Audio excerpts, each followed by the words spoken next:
വളരെയധികം സ്പോർട്സിലൊക്കെ ആളുകൾക്ക് ഭയങ്കര ഇൻട്രസ്റ്റ് ആയി തുടങ്ങി. സൈക്കിൾ യാത്ര ചെയ്യുന്ന അനേകം പേരുണ്ട്.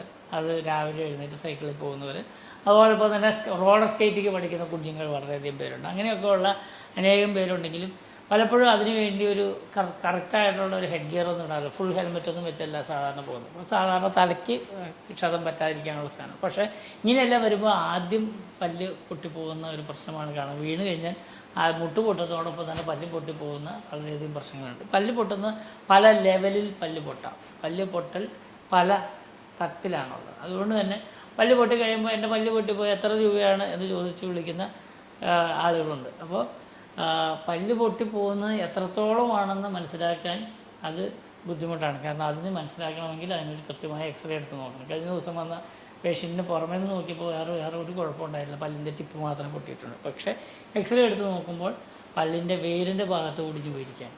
അപ്പോൾ അതിന് ചികിത്സ വളരെയധികം എക്സ്പെൻസീവാണ്. അഥവാ അതിന് വേരിന് ചികിത്സ വേണം, റൂട്ട് കനാൽ ട്രീറ്റ്മെൻറ്റ് വേണം, പോസ്റ്റ് ആൻഡ് കോർ വേണം. അതോടൊപ്പം തന്നെ അതിനെ ഉറപ്പിക്കാനുള്ള മറ്റ് പല ചികിത്സകളും കൂടെ ചെയ്താൽ മാത്രമേ ആ പല്ലിനെ സേവ് ചെയ്യാൻ സാധിക്കുകയുള്ളായിരുന്നു.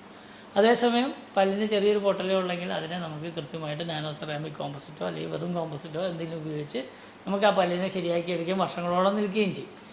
അതോടൊപ്പം തന്നെ ഇങ്ങനെ ചെയ്ത് കഴിഞ്ഞതിന് ശേഷവും പലപ്പോഴും എക്സ്റേയിൽ ചിലപ്പോൾ ചെറിയൊരു ചതവേ ഉണ്ടാവുള്ളൂ, അത് കുഴപ്പമില്ല എന്ന് പറഞ്ഞുകൊണ്ടെങ്കിലും അത് തന്നെ കുറച്ച് വർഷങ്ങൾക്ക് ശേഷം അല്ലെങ്കിൽ കുറച്ച് മാസങ്ങൾക്ക് ശേഷം അത് ഫ്ലെയർ അപ്പ് ചെയ്ത് റൂട്ട് കനാൽ ട്രീറ്റ്മെൻറ്റ് ആവാനുള്ള സാധ്യതയുണ്ട്.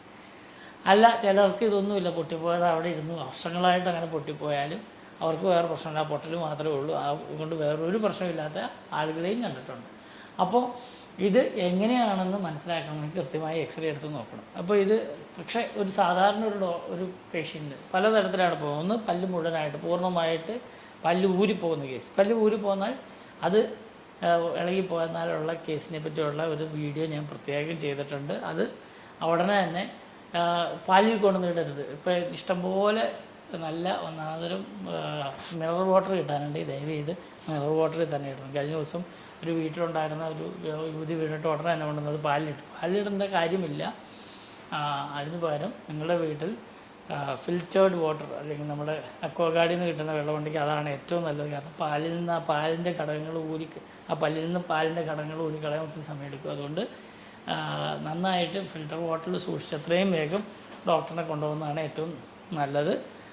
ചിലരത് വായിൽ തന്നെ സൂക്ഷിക്കണമെന്ന് ചടിക്കാറുണ്ട്. കുഴപ്പമില്ല, വായിൽ വയ്ക്കാം. നന്നായി കഴിയുന്നതിന് ശേഷം വായിക്കകത്ത് തന്നെ വയ്ക്കുന്നതും നല്ലത്. പക്ഷേ പേഷ്യൻറ്റിന് വർത്തമാനം പറയുമ്പോഴൊക്കെ അത് ബുദ്ധിമുട്ടായിരിക്കും. അല്ലെങ്കിൽ പേഷ്യൻ്റ് അതിനകത്ത് സക്ക് ചെയ്യാനും അതുപോലെ തന്നെ അതൊക്കെ വളരെ ബുദ്ധിമുട്ടാണ്. അതുകൊണ്ട് വായിൽ വയ്ക്കുന്നത് നല്ലതാണെങ്കിലും അതിനേക്കാളും എളുപ്പം ഫിൽറ്റേർഡ് ആയിട്ടുള്ളൊരു വെള്ളത്തിൽ, കാരണം എന്ന് വെച്ച് കഴിഞ്ഞാൽ നല്ല അക്വാഗാർഡിൽ നിന്ന് എടുക്കുന്ന വെള്ളമോ അതിനേക്കാൾ നല്ലത് മിനറൽ വാട്ടർ ബോട്ടിൽ മേടിച്ച് അതിനകത്തേക്ക് ഇട്ടേക്കുകയാണെങ്കിൽ അതാണ് ഏറ്റവും നല്ലത്. എന്നിട്ട് എത്രയും വേഗം ഡോക്ടറിനെ കാണിക്കുക. ഡോക്ടർ അത് കൃത്യമായിട്ട് ഫിറ്റ് ചെയ്ത് തരാം. അത് ഒന്നാം ഭാഗം. രണ്ടാം ഭാഗം, ഇത് പൊട്ടിപ്പോകുന്നത് ചെറിയൊരു പൊട്ടലാണ്. 1 മില്ലിമീറ്റർ 2 മില്ലിമീറ്ററൊക്കെയാണ് പൊട്ടലെങ്കിൽ സാധാരണഗതിയിൽ കോമ്പസിറ്റ് ഫിൽ ചെയ്താൽ മതിയാവും. കുറച്ചുകൂടി വാ തുറന്ന് നോക്കുമ്പോൾ പല്ലിൻ്റെ അകത്ത് ഒരു റെഡ് കളർ കാണുന്നുണ്ട്, ഇതിൽ പിങ്ക് കളർ കാണുന്നുണ്ടെങ്കിൽ അതിൻ്റെ അർത്ഥം പൾപ്പിലേക്ക് ഈ പൊട്ടൽ എത്തിയെന്നാണ്. അങ്ങനെയാണെങ്കിൽ അത് റൂട്ട് കനാൽ ട്രീറ്റ്മെൻറ്റ് ചെയ്യേണ്ട കാര്യമാണ്. ഇനി അതിനേക്കാൾ ലെങ്ത്ത് കൂടുതലായിട്ട് പൊട്ടിക്കഴിഞ്ഞാൽ ആ പൊട്ടിയ ഭാഗം പോസ്റ്റ് ആൻഡ് കോർ എന്ന് പറയുന്ന ചികിത്സ ചെയ്ത് റൂട്ട് കനാൽ ചെയ്യണം, പോസ്റ്റ് ആൻഡ് കോർ ചെയ്യണം, അതിന് ശേഷം പല്ല് ശരിയാക്കി എടുക്കുന്നത്. അങ്ങനെ വരുന്ന കേസുകൾ സാധാരണ ക്രൗൺ ചെയ്യേണ്ട ഒരാവശ്യം കൂടെ വരാറുണ്ട്. അപ്പോൾ അത് കുട്ടികളൊക്കെ ആണെങ്കിൽ സാധാരണ നമ്മൾ 20 വയസ്സിന് ശേഷം ചെയ്യാമെന്നും, അല്ല പ്രായമുള്ളവരാണ് 25 വയസ്സിന് മുകളിലുള്ളവരാണെങ്കിൽ നമുക്കത് ക്രൗൺ ഒരാഴ്ചക്കുള്ളിൽ തന്നെ ക്രൗൺ അടക്കം ചെയ്യാൻ സാധിക്കുന്നതാണ്. അപ്പോൾ ഇങ്ങനെ പലതരത്തിലാണ് പല്ല് പൊട്ടിപ്പോവുക അല്ലെങ്കിൽ പല്ല് ഊരിപ്പോകുന്നാലുള്ള ചികിത്സാ രീതി. അപ്പോൾ ആക്സിഡൻറ്റ് പറ്റി പല്ലുകൾക്ക് ക്ഷതം സംഭവിച്ചു കഴിഞ്ഞാൽ ഇതുപോലുള്ള ചികിത്സകളുണ്ട്, അവൈലബിളാണ്. പക്ഷേ അതിൻ്റെ ഏറ്റവും എഫിക്കസി കിട്ടാൻ നല്ലത് എത്രയും വേഗം ഒരു ഡോക്ടറെ കൊണ്ടുവന്ന് കാണിച്ച് ഇത് കൃത്യമായിട്ട് ചികിത്സ നേടുക എന്നുള്ളതിനകത്താണ് കാര്യം. എന്ന് പറഞ്ഞാൽ ഹാർട്ട് അറ്റാക്ക് വന്നാൽ എത്രയും വേഗം ഹോസ്പിറ്റലിൽ എത്തിക്കുന്നത് പോലെ പറഞ്ഞതുപോലെ പല്ല് ഒരു ക്ഷതം വന്നാൽ മറ്റ് വലിയ ക്ഷതങ്ങളുണ്ടെങ്കിൽ അതിന് പല്ല് ഡോക്ടറിനെ കാണിക്കാനല്ല, പക്ഷേ അല്ലെങ്കിൽ പല്ലിന് മാത്രമാണ് ക്ഷതമെങ്കിൽ എത്രയും വേഗം ഒരു പല്ല് ഡോക്ടറിനെ കാണിച്ച് അതിന് ചികിത്സിക്കുന്നത് വളരെ ഫലപ്രദമാണ്.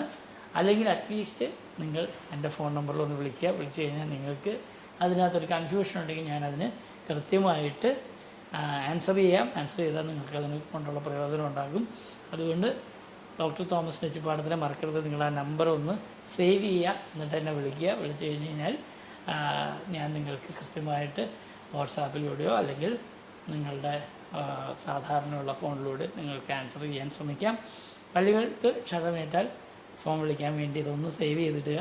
അല്ലെങ്കിൽ നിങ്ങൾ സ്പോർട്സിലോ അല്ലെങ്കിൽ സൈക്ലിംഗ് ഗ്രൂപ്പുകളിലോ അല്ലെങ്കിൽ റോളർ സ്കേറ്റിങ്ങിന് പിള്ളേരെ വിടുന്നവരാണെങ്കിൽ ദയവ് ചെയ്ത് എൻ്റെ ഫോൺ നമ്പർ വിളിക്കുക. പലപ്പോഴും ഇത് ആവശ്യം വേണ്ടി വരാറുണ്ട്. അല്ലെങ്കിൽ നിങ്ങളുടെ ഗ്രൂപ്പുകളിലൊക്കെ ഇടുക. അപ്പോൾ അതനുസരിച്ച് ആ സമയത്തുണ്ടാകുന്നത് ഫോട്ടോ ഒക്കെ എടുത്ത് അയച്ചു കഴിഞ്ഞാൽ ഞാനതിന് ആൻസർ പറയാനും അതോടൊപ്പം തന്നെ നിങ്ങളെ സഹായിക്കാനും ഞാൻ സന്നദ്ധമാണ്.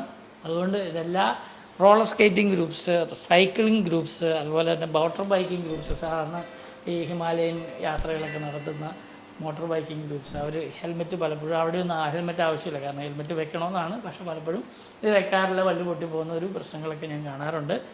അങ്ങനെയുള്ള അല്ലെങ്കിൽ ഡൈവിംഗ് ഗ്രൂപ്പ്സ് ഇങ്ങനെയുള്ളവർക്കൊക്കെ തീർച്ചയായും എൻ്റെ ഈ വീഡിയോ അയച്ചു കൊടുക്കുമല്ലോ. സബ്സ്ക്രൈബ് ചെയ്യാൻ മറക്കല്ലേ, ലൈക്ക് ചെയ്യണം, ഷെയർ ചെയ്യണം. ഇതൊക്കെ നിങ്ങളെ പ്രത്യേകം ഓർപ്പിക്കുന്നു. ഞാൻ doctor Thomas Nechippadam from Nechippadam, എൻ്റെ മറൈൻ ഡ്രൈവ്, കൊച്ചി.